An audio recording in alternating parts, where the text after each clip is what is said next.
अत्रि मुनि बोले कि प्रिय अनसुईया, मेरी इच्छा है कि चलो तपस्या किया जाए। बोले जैसी आपकी इच्छा। दोनों तपस्या में बैठ जाते हैं। तपस्या करते करते 54 वर्ष बीत गए। जब 54 वर्ष बीत गए, यहाँ पड़ गया अकाल, भयंकर अकाल पड़ा। जीव जंतु बोले बोल क्या चाहिए? बोले मुझे 1 साल का तप दान में दे दो। तब फिर उन्होंने कमंडल उठाया, 1 साल का तप दान में दिया। अब बोले मुझे जगह दे दो, तो जगह रेता हटा करके जगह दिया। गंगा जी वहाँ से बहने लगी। अब आई यहाँ अपने पति के पास जल दिया, उनने पिया। गपशप तुम थे ही नहीं हमारे पति में। तो अंतर ध्यान होकर देखा तो कामदेव बोले, कामदेव तू छल करने आया है, मैं तेरे को इसी वक्त भस्म कर दूंगी। तो कामदेव पैरों के नीचे गिर पड़ा। बोले माँ मुझे रक्षा करो, मैं देवियों के कहने से आया हूँ, अब वो जाने तुम जानो, मुझे छुट्टी दो। तो फिर वो कर्दम ऋषि की बेटी थी। तो एक दिन वो गए और जब देखा कि अत्रि मुनि अच्छे तपस्वी और तेजवान हैं, तो उन्होंने अपने पुत्र रूप में स्वीकार करके और घर में आए। देखा कि बेटी सयानी हो गई है, तो अनसुईया जी से कहा कि बेटी तुम सयानी हो गई हो, हमने तुम्हारे लिए वर देख लिए और उनका नाम है अत्रि मुनि। बताओ तुम्हें पसंद है या नहीं? बोले जो माँ बाप को पसंद है वो बच्चों को पसंद है, मुझे स्वीकार है। बोले स्वीकार है? बोले स्वीकार है। बोले ठीक है, तैयार हो जाओ, अब मैं तुम्हारा उन्हीं के पास भेजने का व्यवस्था कन्यादान करे देता हूँ। उन्होंने हल्दी के भरे पीले चावल उनके हाथ में रख दिए। उन्हें जोगन का रूप बदला और मेरे को हाँ, तो जब उनके पास पहुँचे तो उन्होंने कहा कि महाराज जी तो हवन कर रहे हैं, हवन करके निकलने वाले हैं, अब वो भजन करने में बैठ जाएंगे तो बहुत समय बीत जाएगा, तो यही मौका है जो हवन करके निकलेंगे, मुलाकात कर लो। बोले ठीक है। कुटिया के सामने जब खड़ी रही, उतने में महाराज जी निकले। बोले देवी आप कौन और कैसे और कहाँ? तब उन्होंने अपना परिचय दिया कि मेरा नाम अनसुईया है, मैं कर्दम ऋषि की बेटी हूँ, ऐसी ऐसी बात पिताजी ने कही, मैंने स्वीकार कर ली, अब आपके पास आई हूँ, आप क्या कहते हैं मैं सुनना चाहती हूँ। बोले ठीक है, मेरी प्रतीक्षा करो, मैं भजन करके बताऊंगा। अब वो भजन करने में बैठ गए, अनसुईया जी वहीं खड़ी। अब 14 वर्ष बीत गए और 14 वर्ष बाद जब आंख खुली, देखा अनसुईया उसी जगह पे खड़ी हैं जिस जगह में मैंने जिस पोजीशन में छोड़ा है। बोले ये तुमने क्या किया?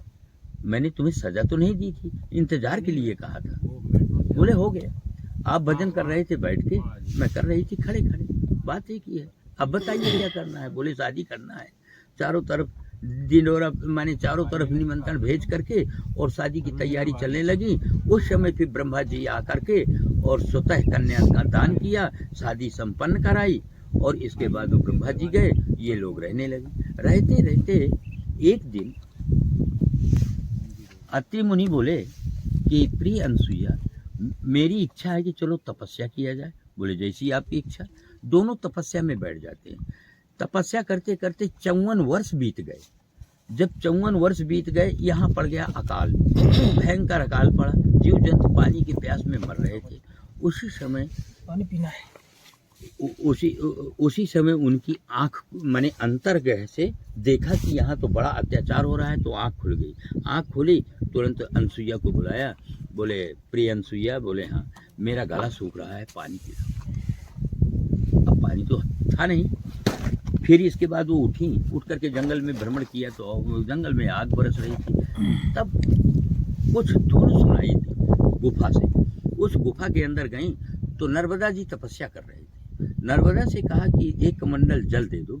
बोले माँ मैं तपस्या के बल में बैठी हूँ, मेरे पास जल नहीं है, चारों घड़े सूखे पड़े हैं और आप ही कुछ उपाय करो।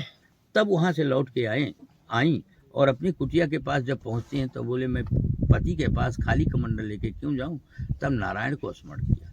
तब विष्णु जी ने तुरंत आदेश दिया, मंदाकिनी गंगा ये स्वर्गलोक में थी, बोले तुम्हें अभी इसी वक्त मृत्युलोक जाना है और अनसुईया जी के पास जाना है और वहीं से तुम्हें बहना है। तुम चिंता नहीं करो, तुम किसी गंगा से कमज़ोर नहीं रहोगी और मैं तुम्हारे पास आऊँगा।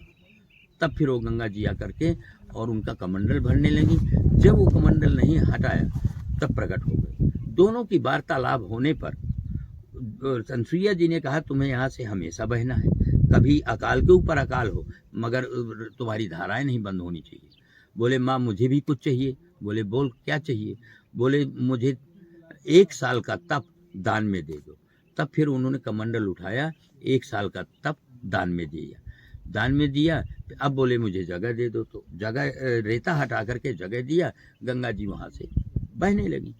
अब आई अपने पति के पास जल दिया, उनने पिया, आनंद आ गया। बोले धन्य है अनसुईया, इतना मीठा और पवित्र और ठंडा जल लाई हो, कहाँ से लाई हो।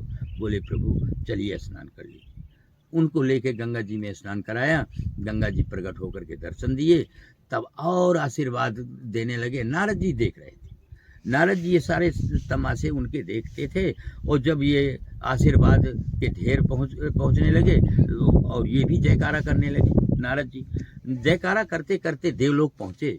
वहाँ लक्ष्मी जी, पार्वती और सरस्वती, ये तीनों देवियां थीं। वहीं अनसुईया जी की जयकारा करने लगे। उन्होंने बुलाया कि नारद इधर आओ, तुम जयकारा किसकी कर रहे हो।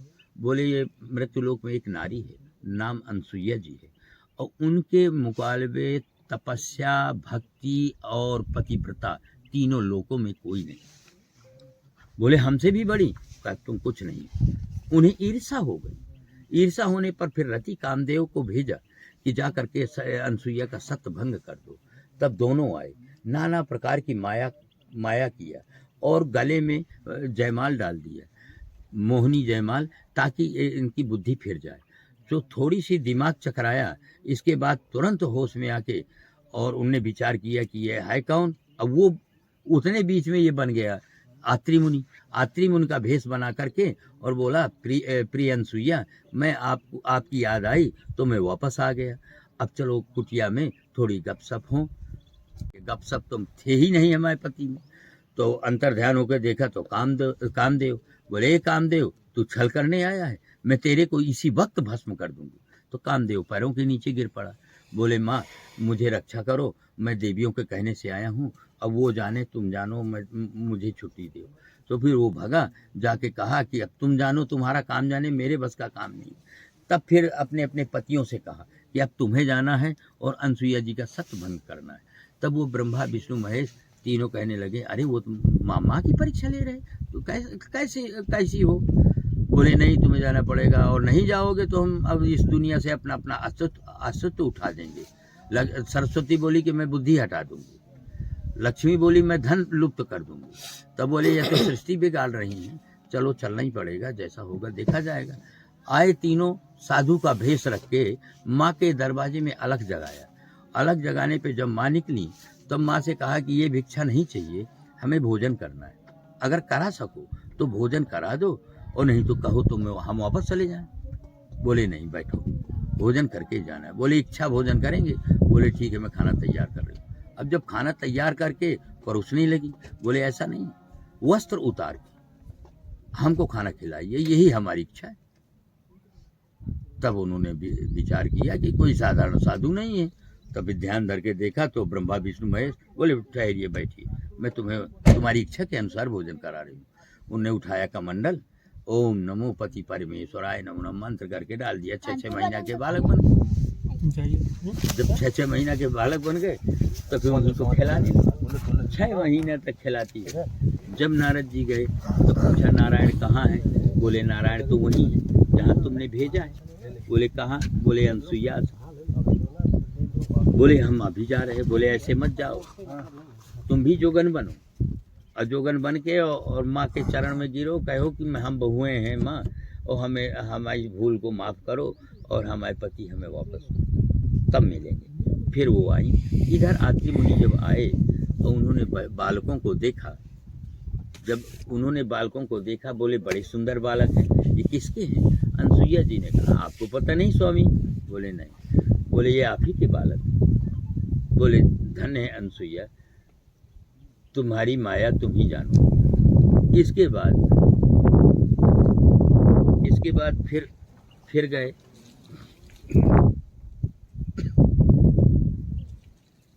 आ गई। अब वो माँ के चरणों में, माँ तुम्हारी बहुएं हैं और हमारे ऊपर दया करो, हमारे पति वापस दे दो। आखिरी मुनि निकले, वो कौन है? बोले तुम्हारी बहू है। बोले बालक छोटे छोटे हैं, बहुएं इतनी बड़ी? बोले हाँ।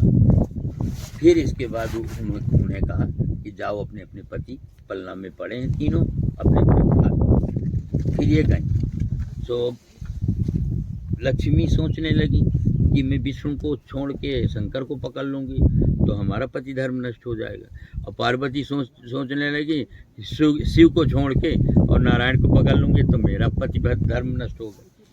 तब फिर माँ के चरणों में गिरी, जैसे थे वैसे ही करो। तब फिर एक चुल्लू जल फिर डाला तो ब्रह्मा विष्णु महेश तीनों देवता उसी तरह प्रकट हो गए। तब फिर उन्होंने कहा माँ मांग लो, जो मांगोगी सो देंगे। बोले क्या मांगना है? फिर दोबारा कहा। तिबारा जब कहा, बोले ठीक है तो तुम तीनों मेरे पुत्र बन जाओ। तब फिर उन्होंने कहा ये मस्त। फिर तीनों का सिर और शरीर एक, दत्तात्रेय भगवान ने जन्म लिया अनसुईया के।